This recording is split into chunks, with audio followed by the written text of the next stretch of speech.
How's it going, guys? LinuxDaily back with another distro review. Today's distro review will be taking a look at Fedora 30. This is their new beta release for the Fedora Linux distribution. I'm going to go ahead and start the live beta here. Click out of this little message. It's going to boot from the ISO file. We'll begin our installation. Alright, here we are at our little menu here. I'm going to click install to hard drive. From my understanding, it supports more desktop environments out of the box like Deepin and Pantheon. It also has some stuff underneath the hood, programming languages and all that. So I'm going to click continue because this looks right to me. Yes, I want to proceed because this is a beta release. It detected I was running in a VirtualBox, which is correct. I'm going to go ahead and pick this hard drive. From my experience, you have to go in and click that, otherwise it doesn't want you to do it. I went ahead and picked the workstation one. They have the server and one other one. I can't quite remember which one it is. But at this point, it is going to be installing Fedora to our hard drive. So that's probably going to take a little while. I'll get back to you when that is complete. Alright guys, it looks like the installation is complete. So I'm going to go ahead and press the quit button. Now remember, you have to go up here and reboot it from there. I don't remember creating any users on the install like you would with a CentOS machine. Okay, so I'm going to have to take out the virtual hard disk here really quick. Alright guys, here we go. We are booting into our new Fedora system, Fedora 30. I think I said take out the virtual hard disk. I meant the ISO file because it was trying to boot into there instead of the virtual hard disk. So we are booting into our system. Alright, here is our welcome screen. I'm going to click next. We don't need any of that on. I'm going to skip that. That's if you wanted to set up your Google account or whatever on your Fedora system. You could do an enterprise login if you're running on a domain, but for this example, I'm just going to make a user on the local machine. Type in our very secure password. Obviously, it's not, it says it's weak. I just use it for the demonstration purposes. So I'm going to click next. From my experience, this should take a little bit. Oh, never mind, there it goes. We're going to start using our Fedora system. So we are greeted with our background here on GNOME. Alright, we get our help page that pretty much helps you use GNOME. So I'm going to click out of that. So I heard that there is multiple desktop environments you can use with Fedora here. So I'm going to boot up a terminal.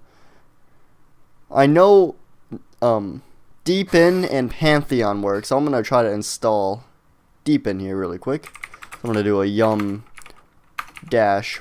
install Deepin-desktop.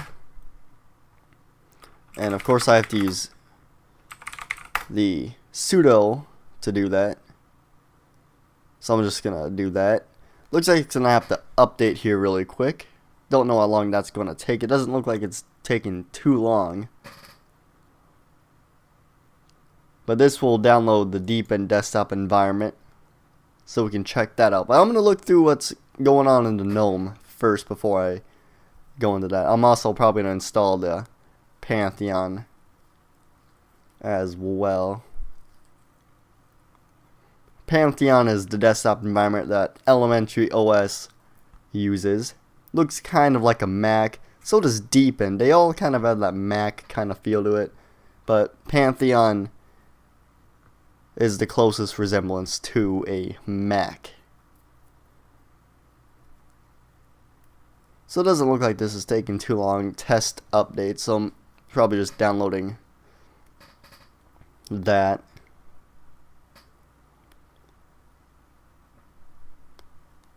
While that's doing that, I'm going to check and see what's all pre-installed on our system. Doesn't look like there's a whole lot downloaded, actually. We get a text editor. which I'm going to assume is gedit or gedit. Actually, kind of hard to tell which one it actually is. We get a text editor, kind of like a notepad, what you would see in Windows. So let's go back here. I'm just going to assume that's gedit. Get a maps. We get the whole LibreOffice suite, rhythm box, settings. We get a scanner utility, calendar, webcam booth, the GNOME file manager. Under utilities, we get our terminal, system monitor. Let's actually see how GNOME is running. Now I've got 8 gigs of RAM and 1 CPU core allocated to it. Let's see how well this is running. Right out of the box, we're seeing some fairly high CPU usages. Probably just because of the 1 core that's allocated to it. We're just kind of idling around 25% of RAM, which isn't terrible, but it could be running a little slower. A little lower. But overall, the whole desktop environment's running fairly well, except for the high CPU usage, which is more than likely from that 1 core I'm allocated to it. Other than that, it's running fairly smooth. So that's that. Looks like it's just finishing its thing down there. So there's not a whole lot pre-installed actually on Fedora. We get boxes, which is pretty neat. Little virtualization platform. Kind of like a VirtualBox, but I've never quite used this one before. Yeah, state-of-the-art virtualization. You could probably just click new. Probably the same kind of a setup as a VirtualBox. I'm going to cancel out of there. Sorry about the scaled mode. Full screen mode gives you a little tiny window. It's kind of hard to see anything. So this is, I've seen the most success with scaled mode. So this is still running its thing down there. We get our software center, which is one of the cleaner ones that I've seen. The one that comes with Manjaro and those kinds of distributions aren't the most user friendly. So I'd be more than happy to see one of these kinds of software managers, the GUI one in a Manjaro, because this is clean, nice and easy to use. Like if I wanted to install Blender, I can click that, wait for it to load, and just click install.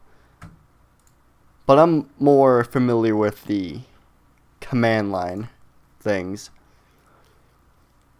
So it looks like this is still installing. So it looks like this is taking a little while. So I'm just going to pause the video and come back when that is complete. Alright guys, it looks like the Deepin desktop has been installed. So we can go ahead and log out and log into Deepin.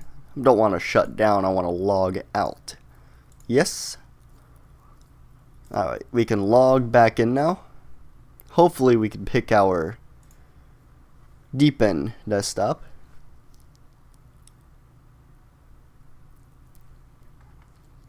I don't know what is going on here.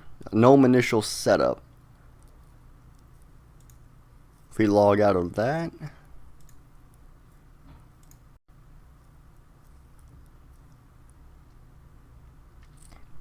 That seemed to have broken everything, so I'm going to go ahead and just reset our virtual machine.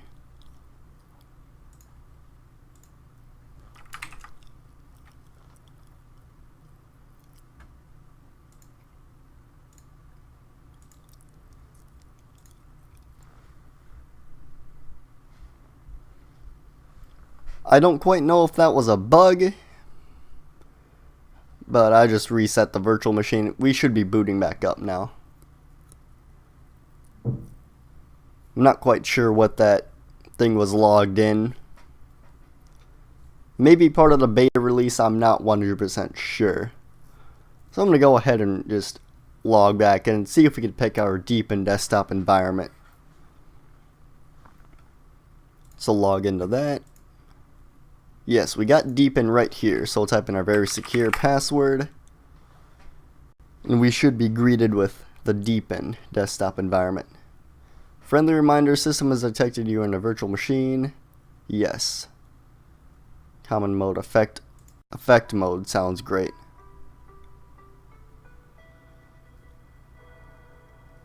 So we are in the deepen desktop environment now, running on Fedora 30. So I don't imagine that anything too serious has been installed. Seem to still got the same stuff as last time. We do got a couple on-screen keyboards I don't think I saw beforehand. Other than that, everything else looks fairly the same. Still got our text editor, archive manager. Just not organized into the little sections that it was, like the system utilities had the system monitor terminal, that kind of stuff there. Screenshot was all in there. Doesn't seem like that's the case now. We still got our file manager. I think this is the deepen file manager. Looks to be like it. So it looks like it did change up some of the software according to deepen. So other than that, that is pretty much all the same. So I hope you guys enjoyed the video. I'll catch you in the next one.